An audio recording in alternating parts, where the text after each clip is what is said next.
belum.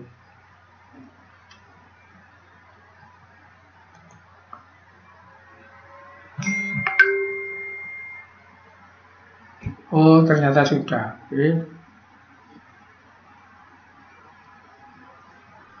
Oke, saya lanjutkan ya.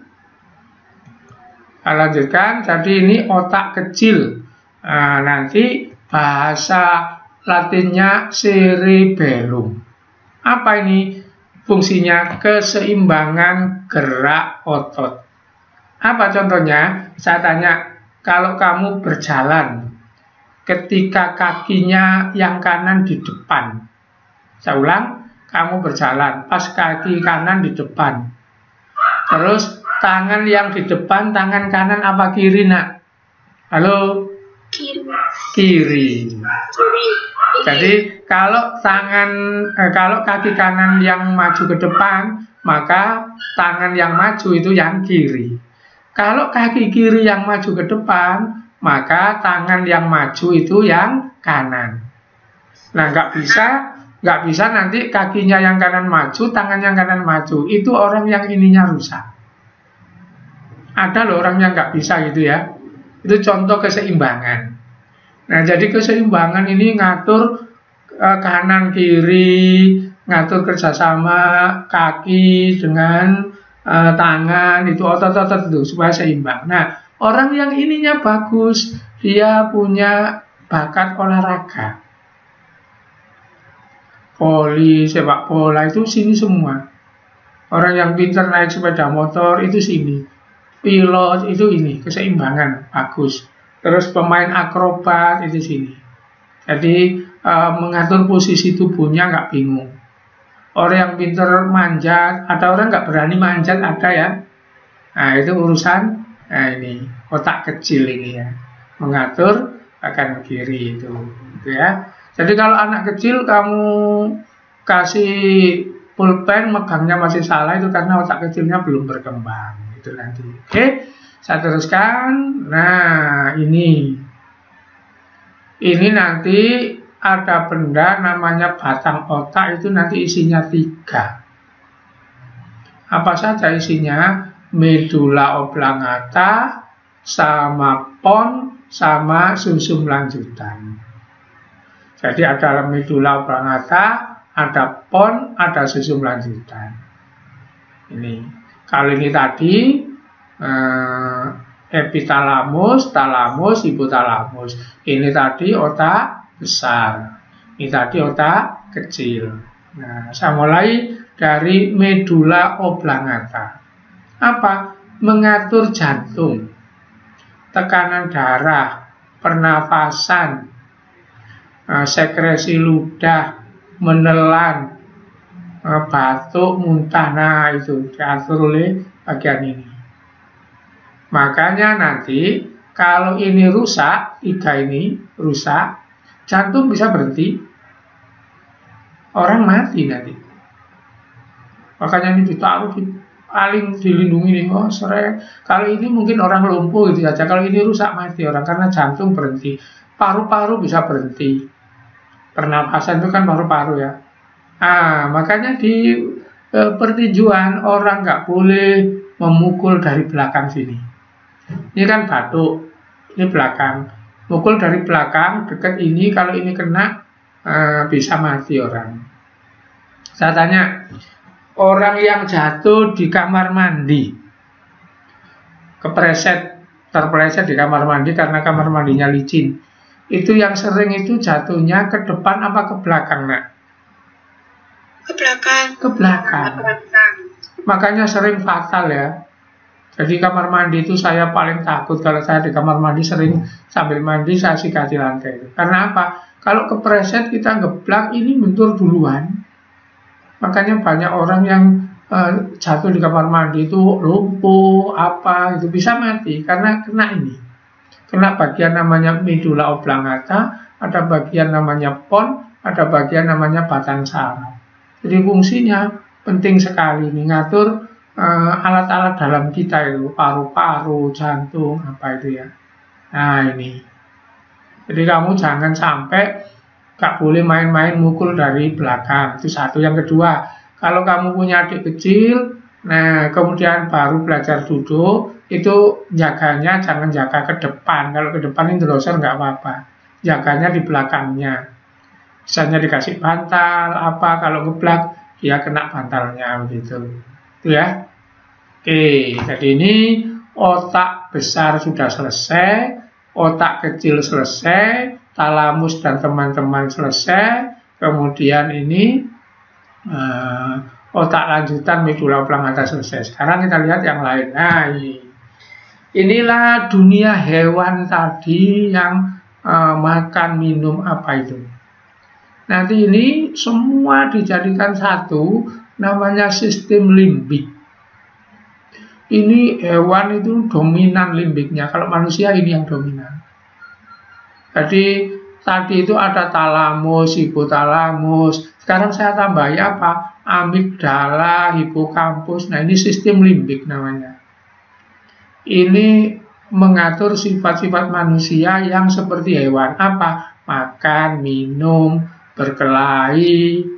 Nah, itu.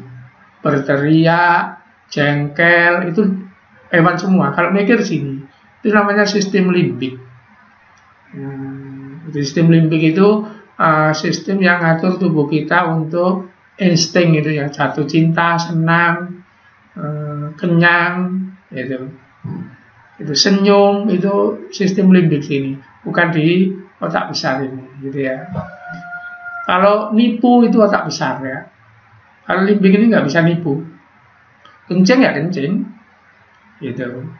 Ini namanya sistem limbik yang ngatur semua insting kita. Insting itu yang nggak kita sadari itu. Lapar ya lapar, nggak bisa kamu lapar kamu bilang kenyang, itu nggak bisa. Itu nggak bisa bohong ya sistem limbik ini. Seperti hewan yang nggak bisa bohong. Nah, yang masuk sistem limbik talamus, hipotalamus, hipokampus, amigdala. Talamus tadi sudah, sekarang amigdala. Pusat data sensori mengatur informasi emosi. Jadi emosi selain talamus tadi juga amigdala ini ngatur informasinya untuk emosi. Filter informasi, jadi nyaring-nyaring ini, gitu ya. Hipokampus menyimpan memori ingatan. Ingatan paling lama itu taruh di sini. Kalau ingatan hafalan sedang itu sini, otak besar.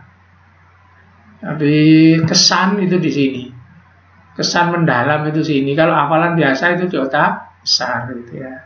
Seperti hewan itu tahu tuannya, tahu rumahnya. Ayam itu pulang ke rumah itu karena punya hipokampus ini. Jadi itu sistem limbik namanya. Nah, ini sistem limbik. Oke. Berikutnya, nah ini juga sistem limbik. Ini ngatur insting tadi ya. Nah, itu. Nah, sekarang kita bahas saraf pusat yang kedua. Selain di otak, apa? Sumsum tulang belakang. Ini terakhir untuk saraf pusat. Sumsum tulang belakang itu ada di tulang belakang. Kita lihat gambarnya dulu. Nah, jadi ada di tulang belakang sini. Ini sumsum tulang belakang. Oke, saya mau lihat ini dulu. Oke, bisa dilihat ini gambarnya, nak? Halo? Ya. Oke, ini tulang belakang kita. Tulang belakang kita keluar dari ini nanti cabangnya, tapi di dalam sini sumsum tulang belakang. Jadi saya klik dulu. Nah, ini plek. Nah, itu tulang belakang. Dalamnya, lah ini sumsum tulang belakang. Nah, nanti dari situ ada cabang-cabangnya. Nah, cabangnya diberi nomor ini ya. Ini yang ngatur, kalau saya klik lah ngatur lambung, ngatur apa. Nah, sebelum cabang, tengah-tengahnya ini namanya sumsum tulang belakang. Ini, jadi tubuh kita itu nggak seluruhnya diatur oleh otak. Contohnya pankreas. Nah, cukup di sini yang ngatur. Contohnya lagi, misalnya ini hati. Contohnya lagi lambung. Ini nggak sampai ke otak ngaturnya. Ini pankreas tadi. Ini adrenal. Ini adrenal juga. Nah, ini ginjal. Jadi kerja-kerja yang di dalam yang nggak kita pikir itu diatur oleh sumsum tulang belakang ini, bukan diatur oleh otak. Oke, kita lihat sumsum tulang belakang. Nah, ini sumsum tulang belakang. Nah, ini tulangnya, ruas tulang belakang. Nanti sumsumnya di dalam sini dikeluarkan. Mana? Yang warna kelabu ini kumpulan saraf, nanti namanya sumsum tulang belakang. Baru nanti keluar cabangnya ke sana, saraf sensoris dan motoris. Jadi sumsum tulang belakang itu seperti huruf, seret, seret, seret. Seperti huruf apa, nak? Halo? Halo? Suara saya didengar? Halo? Dengar. Kalau didengar, coba ya. Yang kelabu ini loh sumsum tulang belakang. Seperti huruf-huruf apa ini? Seret, seret, seret. Huruf apa? X. Loh, masa X? Gini ya, coba ya. Seret, seret. Dua seret, terus tengahnya dihubungkan begini. Huruf apa? H. Jadi yang betul itu seperti huruf H. Kan kelihatan ini. Jadi bentuk sumsum tulang belakang itu seperti huruf H. Ini saraf ya, ini tulangnya. Nah ini kalau putus, nah, jadi kalau ini putus di sini del gitu, maka orangnya lumpuh. Jadi kalau ini tubuh atas, ini tubuh bawah, maka mulai dari yang putus ini del, ini nanti akan lumpuh sampai bawah.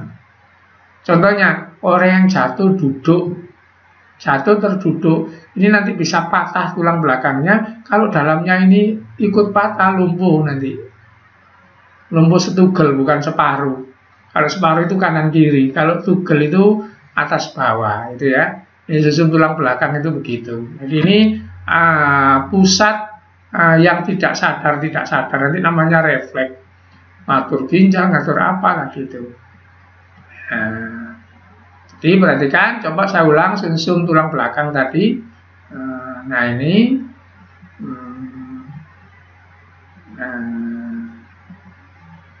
tadi diingat-ingat namanya apa? Warnanya abu-abu, ya. Warnanya abu-abu gitu. Kemudian nanti berfungsi mengantarkan saraf menuju otak, tapi dia juga sebagai pusat. Jadi dia mengantarkan ke otak, itu bagian dari sadar, tapi kalau dia sebagai pusat itu ngatur gerak refleks. Nah, coba di bawahnya, nah ini. Jadi ngatur gerak refleks. Jadi kalau kamu bergerak tanpa disadari itu informasinya mandek di sumsum tulang belakang. Nanti ada di mekanisme ya. Jadi kalau informasi ini sumsum tulang belakang, informasi itu ke sini pelek, tidak naik ke otak, maka geraknya nanti refleks. Tapi kalau informasi itu ke sini terus dinaikkan ke otak, dipikir-pikir, lah karena ke otak dipikir-pikir, maka geraknya itu gerak biasa. Gitu. Jadi nanti sumsum tulang belakang itu fungsinya dua. Apa? Melanjutkan info yang seperti H ini ke otak, maka terlibat pada gerak biasa. Nah, yang kedua, dia nggak ikut ke otak, ngatur sendiri. Nah, maka gerak refleks atau ngatur alat-alat dalam tadi. Seperti di gambar tadi, ada ginjal, ada apa, itu fungsi dari sumsum tulang belakang. Oke, sampai di sini ada yang bertanya? Halo? Halo? Tidak, Pak. Oke, kalau nggak ada, ini saya hentikan sampai di sini supaya nanti nyambungnya pas. Jadi sistem saraf yang sudah saya terangkan itu satu neuron tadi. Saya ulang ke atas ya, neuron-neuron tadi. Sudah saya terangkan neuron-neuron. Bentar. Nah ini dua yang sudah saya terangkan, saraf pusat. Apa saraf pusat itu? Mulai dari otak, otak besar, otak kecil, bagian-bagiannya tadi, cerebrum, cerebellum, area-area tadi. Itu ya. Kemudian sumsum tulang belakang. Nah, yang belum diterangkan nanti adalah sistem saraf tepi. Ini untuk pertemuan yang akan datang supaya nggak nanggung. Paham ya maksudnya? Halo? Iya. Oke, jadi sistem saraf yang sudah saya terangkan itu neuron tadi. Macam-macam neuron. Yang kedua, saraf pusat. Mulai dari otak sampai susun tulang belakang. Nah, pertemuan yang datang kita bahas saraf cabangnya ini namanya saraf tepi, kemudian nanti lanjut ke panca indera, begitu nanti. Terakhir nanti sistem hormon. Oke? Ada yang ditanyakan, Nak? Halo? Tidak. Tidak, Pak. Oke, kalau tidak ada yang ditanyakan, absennya ada yang komplain? Nah, Nggak ada. Kalau nggak ada yang komplain, absennya juga. Saya lihatnya dulu. Oke, saya lihatnya dulu ya. Sekarang 31 ini. Tadi 28. Berarti ada yang absen baru ini. Oke. Pak siapa yang baru ini? Siti Razisa, Karim, Malvino. Absen. Cuma absen saja. Malvino sama Karim. Berarti yang nggak absen dan nggak masuk Redita sama Arfan. Oke, saya kira pertemuan hari ini saya sudahi sampai di sini. Saya akhiri. Assalamualaikum warahmatullahi wabarakatuh. Waalaikumsalam warahmatullahi wabarakatuh.